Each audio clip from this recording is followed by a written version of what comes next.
The Holy Gospel according to St. John, the 9th chapter.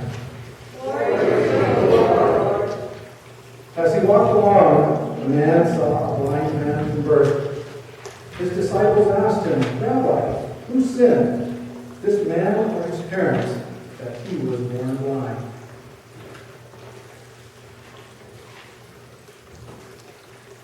You may be seated.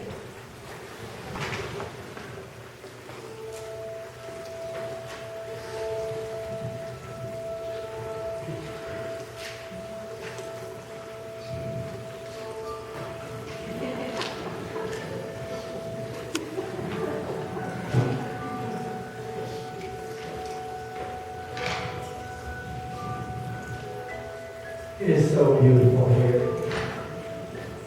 I like to come here at least once a day, so I can remember what happened.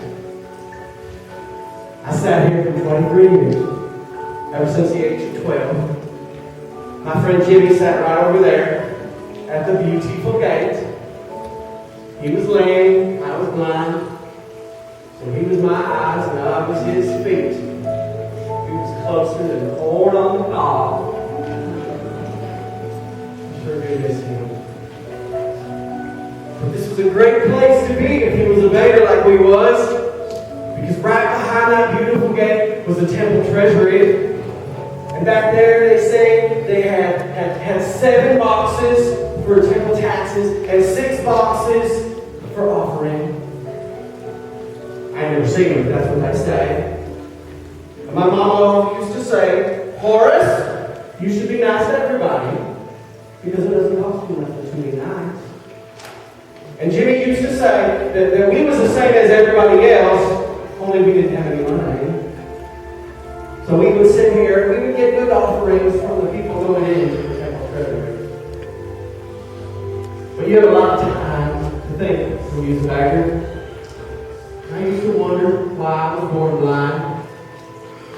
I wonder out loud sometimes, and then people they'd say that my mama or my daddy had done something bad in God's eyes, so I was being punished.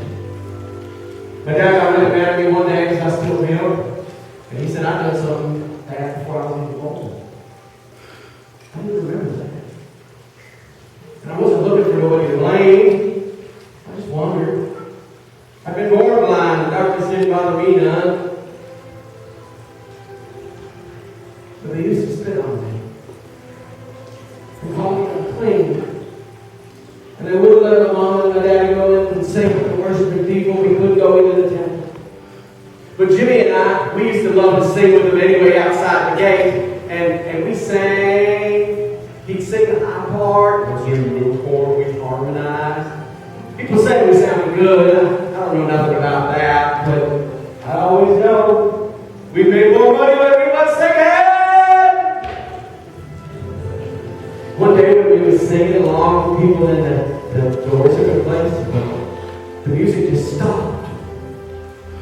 And I heard some people gathering in front of me, and I heard one man say to the other, Master, who sinned?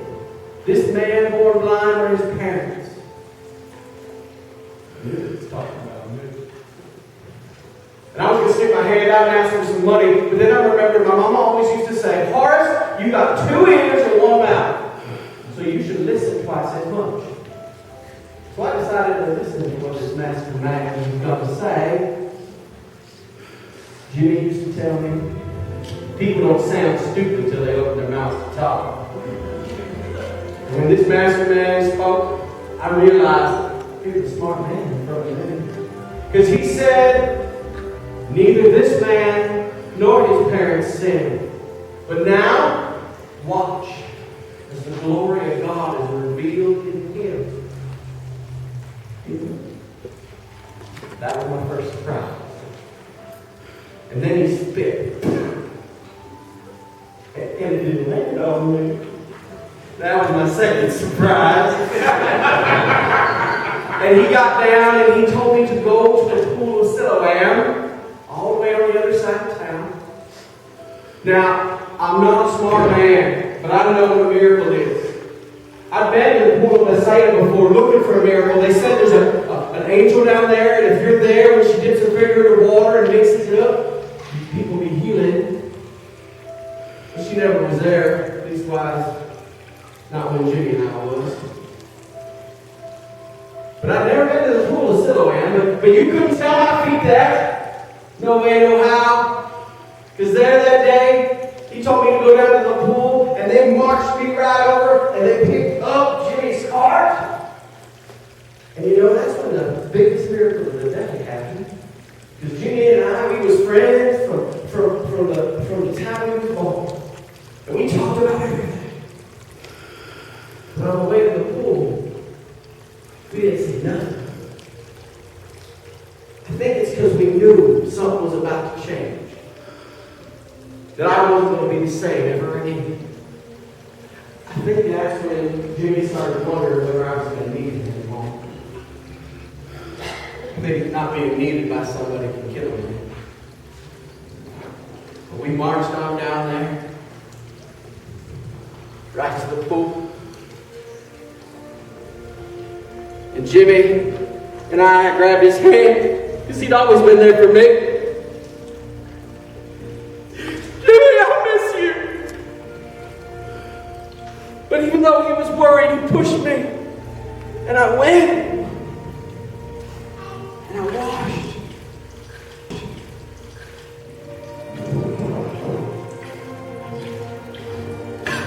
Jimmy! There's light! Jimmy, I can see the light! It's everywhere, Jimmy! I can see! And Jimmy, he said, "You run, Horris, you run!" And so I ran. I said, I can see! I told everybody I can see! And I ran right into the temple, into the worshiping people, and I sat down and sang. And the man there said, "Horris, what you doing here? How is it that you can see being born blind?" He said, "I don't know. Man touched me and sent me to the pool."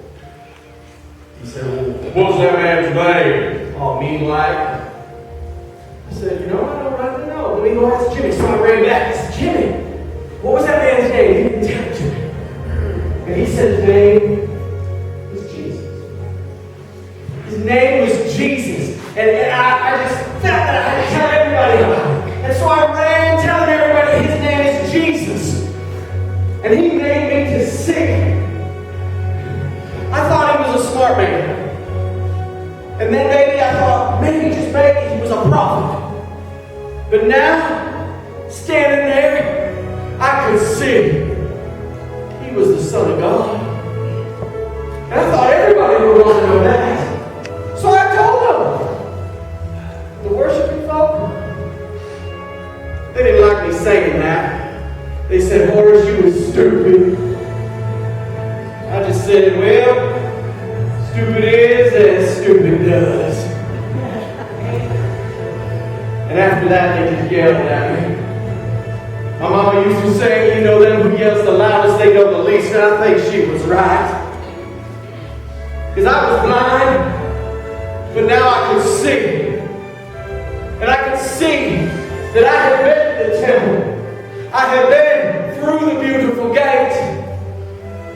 And now I was the offering.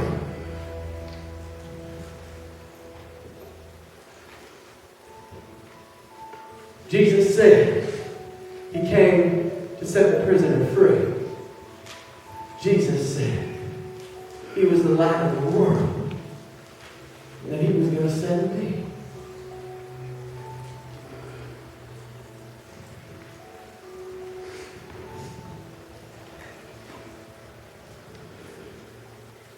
And that's all I got to say about it.